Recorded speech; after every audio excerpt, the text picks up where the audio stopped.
आप जरूर जानते होंगे कि अगर आपका ऑपरेटिंग सिस्टम करप्ट हो जाए तो उसे रीइंस्टॉल करने के लिए आपके पास एक बूटेबल पेन ड्राइव होना बहुत जरूरी है। और आप नहीं जानते कि एक बूटेबल पेन ड्राइव किस तरीके से बनाया जाता है। तो ऐसे तो मार्केट में थर्ड पार्टी सॉफ्टवेयर अवेलेबल है जिसके जरिए से हम बूटेबल पेन ड्राइव बनाते हैं, मगर आज के इस वीडियो में मैं आपको बताने वाला हूं कि आप किस तरीके से बिना किसी सॉफ्टवेयर का इस्तेमाल किए आप एक बूटेबल पेन ड्राइव बना सकते हैं और बड़ी ही आसानी से अपने ऑपरेटिंग सिस्टम को इंस्टॉल कर सकते हैं। तो चलिए इस वीडियो की शुरुआत करते हैं।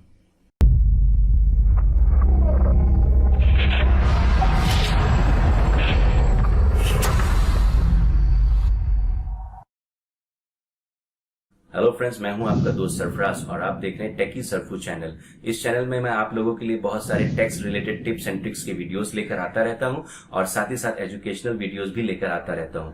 तो अगर आप इस चैनल पे पहली बार आए हो तो जल्दी से इस चैनल को सब्सक्राइब कर लीजिए और साथ ही साथ नोटिफिकेशन बेल में ऑल दबा दीजिए ताकि आपको मेरे सारे लेटेस्ट वीडियोस के अपडेट्स मिलते रहें। तो जैसा कि मैंने आप लोगों को बताया कि इस वीडियो में मैं बताऊंगा कि आप एक पेन ड्राइव को किस तरीके से बूटेबल बना सकते हैं। तो मैं आपको यही सजेस्ट करूंगा कि आप एडवांस में इस तरह का बूटेबल पेन ड्राइव बना के रखें ताकि अगर आपका ऑपरेटिंग सिस्टम करप्ट हो जाता है तो आप बड़े ही आसानी से इस बूटेबल पेन ड्राइव के जरिए से आप अपने ऑपरेटिंग सिस्टम को इंस्टॉल कर सकते हैं। तो आप अपने इस पेन ड्राइव में कोई भी ऑपरेटिंग सिस्टम रख सकते हैं, जैसे कि विंडोज 7 हुआ, विंडोज 8 हुआ, विंडोज 10 हुआ, कुछ भी आप रख सकते हैं। तो चलिए मैं ले चलता हूं अपने कंप्यूटर के स्क्रीन पर और दिखाता हूं कि ये कैसे करते हैं। तो मैं आ गया हूं अपने कंप्यूटर की स्क्रीन पर।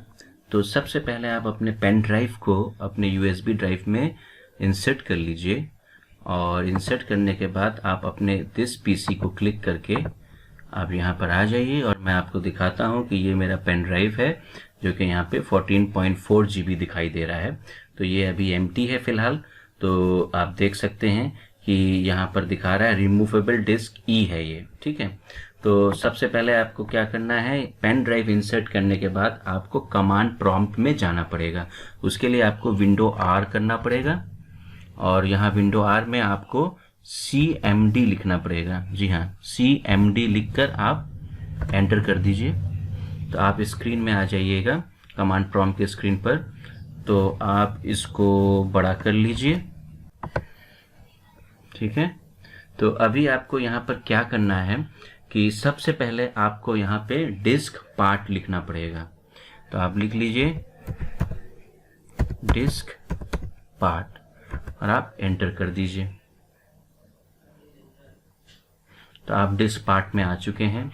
तो आप इसे इस तरह से बड़ा कर लीजिए और आप डिस्क पार्ट में आ चुके हैं।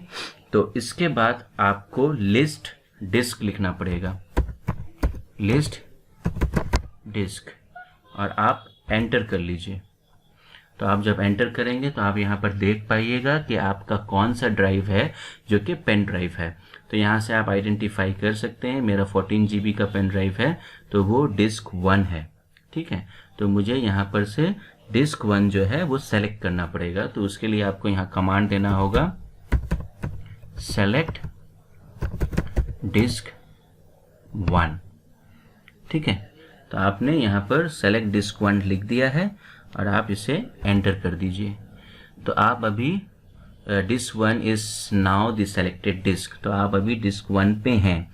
तो अगर आपके इस पेन ड्राइव में अगर कुछ डेटा है तो आप पहले तो क्लीन कर लीजिए इसे, क्लीन कमांड देकर इस तरीके से। तो आप देख सकते हैं disk part succeeded in cleaning the disc.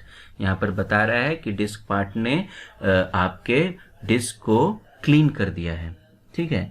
अभी उसके बाद आपको यहाँ पर पार्टीशन बनाना पड़ेगा। तो उसके लिए आपको यहाँ पर लिखना पड़ेगा क्रिएट पार्टीशन प्राइमरी, ठीक है। तो क्रिएट पार्टीशन प्राइमरी, तो आपको ये लिखना है और लिखकर एंटर कर देना है। तो यहाँ आप देख सकते हैं दिखा रहा है disk part succeeded in creating the specified partition, okay. तो पार्टीशन बन चुका है। अब ये पार्टीशन बनने के बाद आपको पार्टीशन 1 को सेलेक्ट करना पड़ेगा। तो उसके लिए आपको सेलेक्ट पार्टीशन 1 लिखना पड़ेगा और ये लिखकर आप एंटर कर दीजिए। तो अभी आप देख सकते हैं कि आप पार्टीशन 1 में आ चुके हैं, ठीक है। अब आपको इस पार्टीशन को एक्टिव बनाना पड़ेगा। ठीक है, एक्टिव करना बहुत ज़रूरी है इसे फॉर्मेट करने से पहले। तो आप इसे एक्टिव करने के लिए एक्टिव कमांड देकर एंटर कर दीजिए। तो आप यहाँ देख सकते हैं कि आपका जो पार्टीशन है वो एक्टिव हो चुका है। अब आप इसको फॉर्मेट कर सकते हैं अपने इस डिस्क को, जो कि आपका पेन ड्राइव है। तो आपको फॉर्मेट करने के लिए यहाँ पर फॉर्मेट लिखना होगा और आपको यहाँ पर इसका फाइल सिस्टम देना पड़ेगा। तो आप यहाँ पर दे दीजिए fs देकर इक्वल्स टू दे दीजिए और इसका फाइल फॉर्मेट होगा NTFS। ठीक है, NTFS। तो आप ये लिखकर डायरेक्टली आप इसे एंटर कर सकते हैं, और अगर आप क्विक फॉर्मेट चाहते हैं तो आप साथ में क्विक इस तरीके से लिख दीजिए और आप एंटर कर दीजिए। तो आप देख सकते हैं कि यहाँ पर आपका ये जो फॉर्मेटिंग है वो शुरू हो चुका है।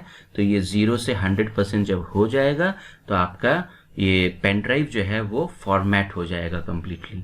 तो मैं वेट कर लेता हूँ इसको फॉर्मेट होने के लिए। तो आप देख सकते हैं कि हमारा जो फॉर्मेटिंग है वो 100% कंप्लीट हो चुका है, और आप यहाँ पर मैसेज देख रहे हैं, disk part successfully formatted the volume. तो ये अभी फॉर्मेट कर चुका है सक्सेसफुली। तो आपको अब ये असाइन करना पड़ेगा, इस पर्टिकुलर पेन ड्राइव को असाइन करना पड़ेगा। तो उसके लिए आप यहाँ असाइन कर दीजिए इस तरीके से। तो आप जब असाइन कीजिएगा तो आप देख सकते हैं कि आपका जो ड्राइव है वो ऑटोमेटिकली यहाँ ओपन हो जाएगा। तो आप इसे जस्ट मिनिमाइज कर लीजिए और यहाँ पर आपका काम कंप्लीट हो चुका है। तो आप सिंपली यहाँ से एग्जिट कर सकते हैं।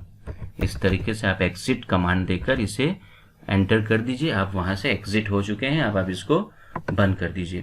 तो आपका जो भी पार्टीशन था, जो रिमूवेबल डिस्क था, वो ओपन हो चुका है और ये बूटेबल बन चुका है। अब इसके अंदर आपको अपना ऑपरेटिंग सिस्टम डालना है, चाहे तो वो ऑपरेटिंग सिस्टम विंडोज 7 हो, विंडोज 8 हो, 8.1 हो या विंडोज 10 हो। ठीक है, तो ये अभी आपको यहाँ पर डालना है। तो मैं खोल लेता हूँ, मेरे पास विंडोज 7 पड़ा हुआ है तो मैं आपको यही करके दिखाता हूं। अगर आपके पास विंडोज 7 है या विंडोज 10 है, कोई भी विंडोज ऑपरेटिंग सिस्टम है, तो आप उसे यहां से अपने जो भी सेव, जहां भी आपने सेव किया है उसे कॉपी कर लीजिए इस तरीके से Ctrl+C करके, और आप अपने इस पेन ड्राइव में आ जाइए और पेन ड्राइव में आके इसे पेस्ट कर दीजिए। तो ये डिपेंड करता है, कुछ वक्त ले सकता है जो भी साइज होगा ऑपरेटिंग सिस्टम का। तो आप इसे इस तरीके से कॉपी पेस्ट कर लीजिए। तो मैं वेट कर लेता हूं। तो आप देख सकते हैं कि हमारा फाइल जो है वो सारा कॉपी हो चुका है विंडोज 7 का। तो अभी आप यहां से बैक जाइए। तो आप देख सकते हैं कि हमारा ये जो आइकन है वो भी चेंज हो चुका है पेन ड्राइव का। तो पहले जो कि दिखा रहा था एक दूसरा आइकन एक ड्राइव का, और अभी वो चेंज होके एक सेटअप फाइल का आइकन दिखाई दे रहा है। तो इसका मतलब यह है कि आपका जो बूटेबल पेन ड्राइव है वो 100% रेडी है। तो आप इस पेन ड्राइव के जरिए से अपने सिस्टम को बूट कर सकते हैं और अपने इस ऑपरेटिंग सिस्टम को इंस्टॉल कर सकते हैं। तो आपने देखा हम लोगों ने कितने आसानी से इस पेन ड्राइव को बूटेबल पेन ड्राइव बनाया डिस्क पार्ट के जरिए से। तो हम लोगों ने किसी भी थर्ड पार्टी सॉफ्टवेयर का इस्तेमाल नहीं किया, जैसे कि बहुत सारे लोग रूफस वगैरह यूज करते हैं। तो हमें कोई भी थर्ड पार्टी सॉफ्टवेयर की ज़रूरत नहीं है। हम बस डिस्क पार्ट के जरिए से अपने पेन ड्राइव को बूटेबल पेन ड्राइव बड़े ही आसानी से बना सकते हैं। तो आपने देखा कि हम कितने आसानी से एक नॉर्मल पेन ड्राइव को बूटेबल पेन ड्राइव बना सकते हैं और वहां पर ऑपरेटिंग सिस्टम डालकर बड़े ही आसानी से उसे बूट करके इंस्टॉल कर सकते हैं। तो अगर आपको वीडियो पसंद आया है तो जल्दी से इस वीडियो को लाइक कीजिए और साथ ही साथ अपने दोस्तों के साथ शेयर कीजिए। तो मिलता हूं कुछ ऐसे ही वीडियो में नेक्स्ट टाइम। अभी के लिए गुड बाय।